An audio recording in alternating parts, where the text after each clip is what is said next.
सरकारी कर्मचारी या यूट्यूब चॅनलमध्ये सर्वांचे पुन्हा एकदा खूप खूप स्वागत आहे। अखेर महाराष्ट्र राज्यातील सरकारी कर्मचाऱ्यांसाठी आणि पेन्शनधारकांसाठी आले आहे सर्वात मोठी आनंदाची बातमी, मोठी खुशखबर। ती म्हणजे माहे मे पेड इन जून वेतन पेन्शन देयकासोबत मिळणार हे दोन मोठे आर्थिक लाभ। पाहूया याबाबत सविस्तर। तत्पूर्वी चॅनलला अजूनही सबस्क्राईब केले नसेल तर सबस्क्राईब करा, समोरील बेललाही क्लिक करा म्हणजे असेच नवनवीन लेटेस्ट अपडेट तुम्हाला पाहता येतील।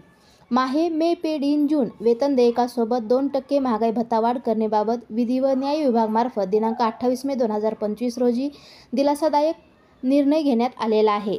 तर डीए वाढ। केंद्र सरकारच्या धर्तीवर राज्यातील न्यायिक अधिकारी तसेच निवृत्त न्यायिक अधिकाऱ्यांच्या डीएमध्ये वाढ लागू करण्यात आलेली आहे। सदर डीए वाढ ही दिनांक 1/1/2025 पासून 2% म्हणजेच एकूण डीए 53% वरून आता 55% इतकी वाढ करण्यात आलेली आहे। तर डीए थकबाकीबाबत पाहूया। सदर शासन निर्णयानुसार नमूद करण्यात आले आहे की माहे जानेवारी ते एप्रिल महिन्याची डीए थकबाकी रोखीने अदा करण्याचे निर्देश देखील देण्यात आलेले आहेत।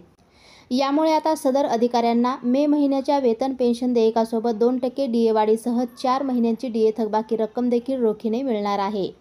तसेच इतर राज्य कर्मचाऱ्यांना डीए वाढीचा निर्णय आता होणार लवकरच। राज्यातील अखिल भारतीय सेवेतील अधिकारी पेन्शनधारकांना आता न्यायिक अधिकाऱ्यांच्या डीएमध्ये वाढ करण्याचा शासन निर्णय निर्गमित करण्यात आलेला आहे। यानुसार पुढील महिन्याच्या दुसऱ्या आठवड्यापर्यंत राज्यातील इतर सर्व शासकीय, निमशासकीय व इतर पात्र कर्मचाऱ्यांना डीए वाढीचा अधिकृत शासन निर्णय निर्गमित होण्याची शक्यता आहे।